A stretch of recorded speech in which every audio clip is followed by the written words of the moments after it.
Ada yang tahu nggak ini siapa? Bapak Gibran, Wakil Presiden. Penampilannya biasa, sederhana, tapi kerja nyata. Mantap. Kami berdiskusi panjang ya, dan gua surprise juga melihat Mas Gibran. Gue penasaran. Yang Terus lanjut. ya Mas Gibran ini ternyata ya karismanya itu luar biasa gitu bro. Sekarang ini ya, kalau ngikutin turun Mas Gibran ya ke lapangan gitu, itu masyarakat yang deketin Mas Gibran itu puluhan ribu kali ya, yang nempel.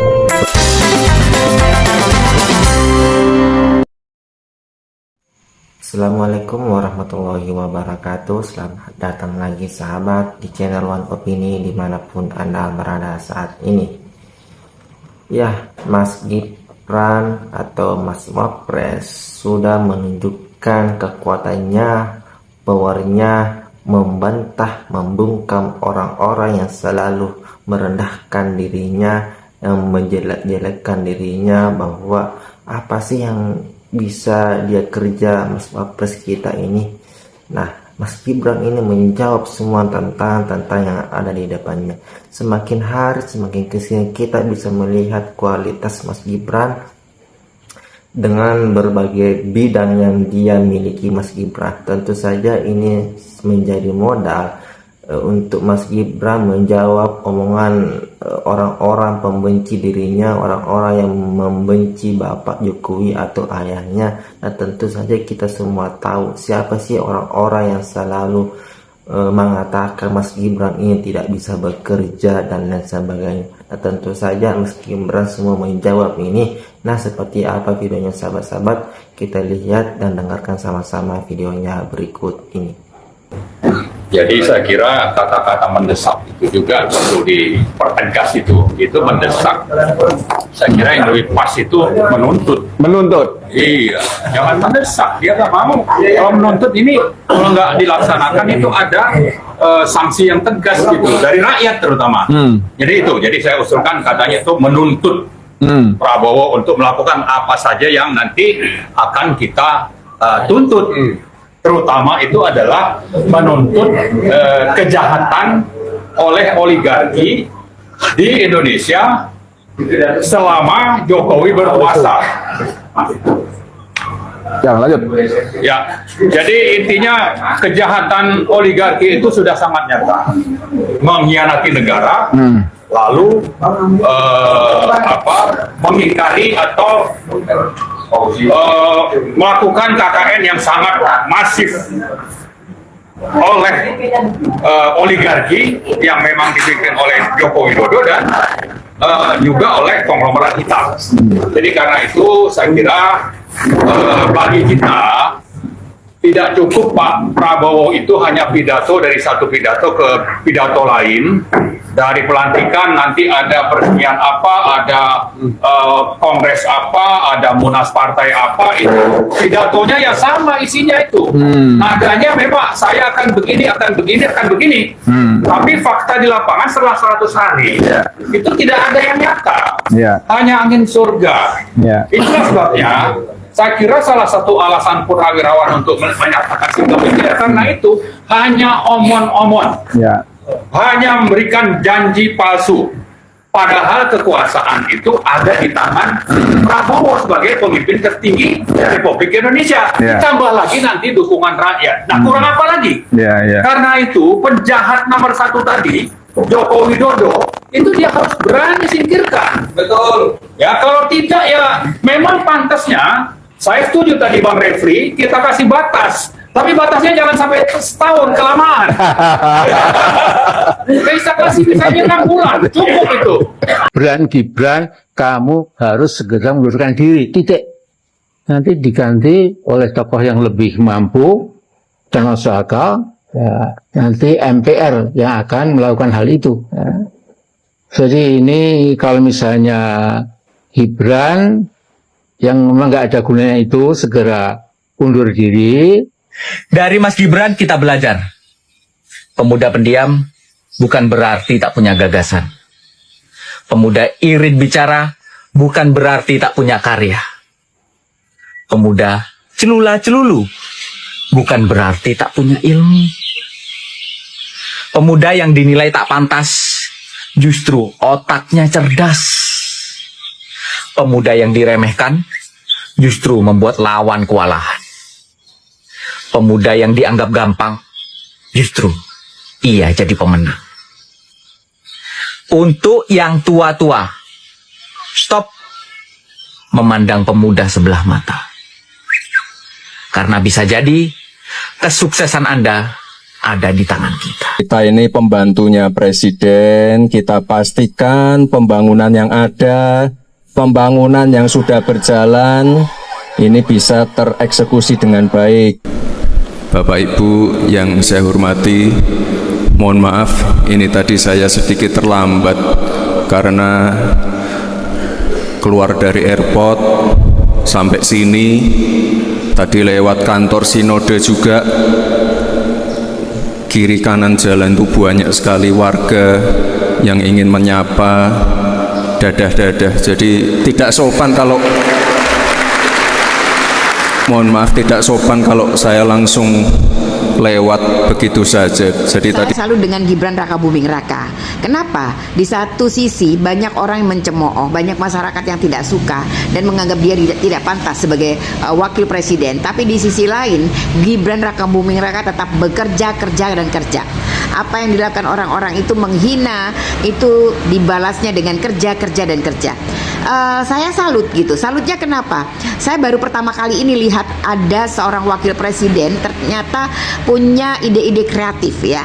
Kayak ide kreatifnya yang pertama adalah di mana Mas Gibran Rakabuming Raka itu membuka sebuah aduan masyarakat yang berjudul ya, yang diberi nama kalau nggak salah Lapor Mas Wapres ya. Jadi saya ingat sebuah entertain atau acara di sebuah televisi yang berjudul Lapor Pak gitu ya.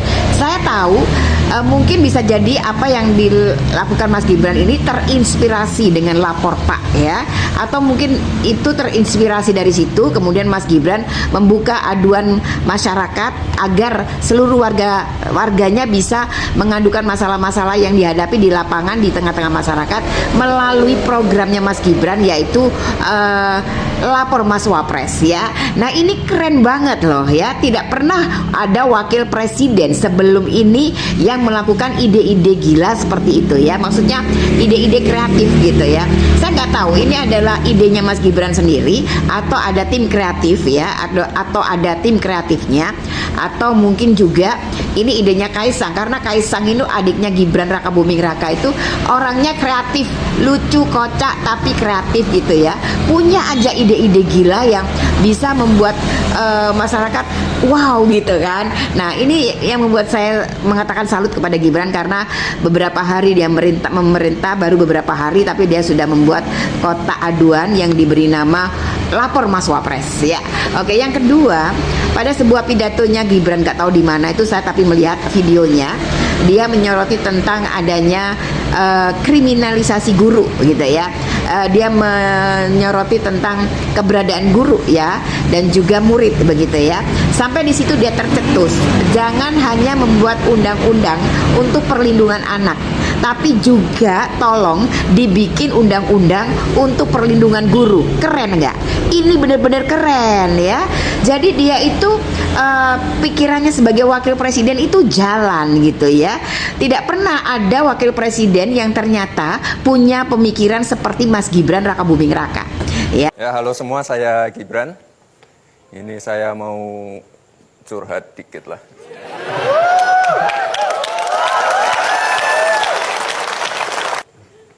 Orang-orang taunya jadi anak presiden itu enak ya. Tapi sebenarnya banyak nggak enaknya. Yang enak tuh jadi cucu presiden.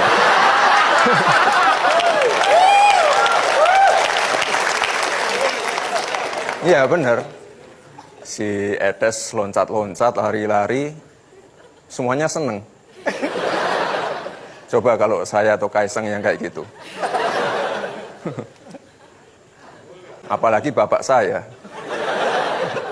Dari dulu sering dibully, diejek, dikatain PKI, pelongo-pelongo. Ini saya malah bingung, kenapa ya ada Jokowi Mumi.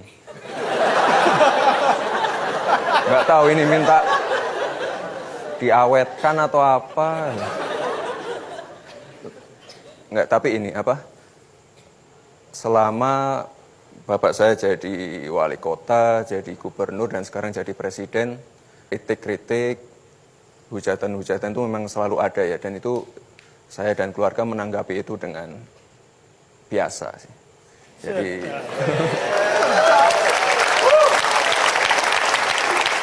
karena apa? Karena dengan bulian-bulian itu bisa mendatangkan keuntungan untuk saya. Jadi misalnya, oh ini ada contohnya Kaisang, ada seseorang yang ngatain, ya seperti itulah. Terus kita jawab, kita reply dengan produknya Sang Pisang.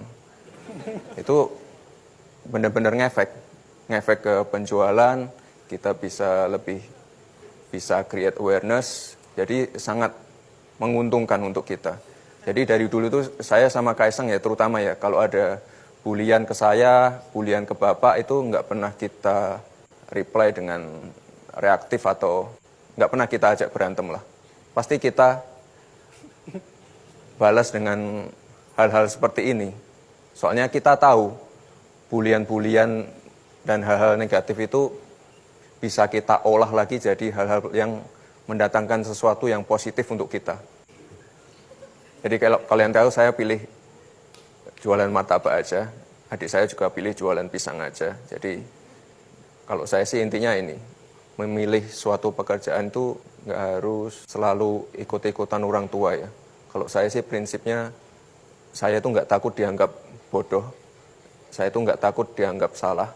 Jadi asalkan itu pekerjaan yang saya jalankan tuh nyaman untuk saya, ya itu akan saya jalankan. Saya dididik untuk memulai sesuatu tuh dari nol. Jadi kalau kalian tahu pasti saya itu pelaku UMKM dan saya itu bukan orang yang punya bisnis yang besar, bisnis yang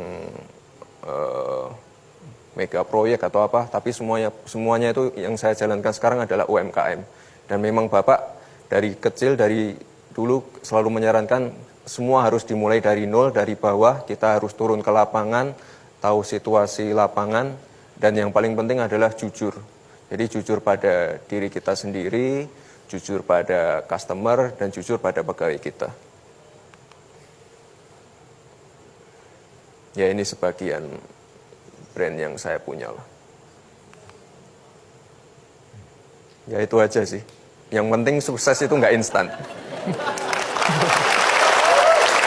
Nah, itulah tadilah sahabat-sahabat cuplikan beberapa video mengenai Mas Gibran. Ada yang menjelekkan Mas Gibran, ada yang merendahkan Mas Wapres kita, bahwa apa sih yang dia bisa kerja Mas Wapres ini kok.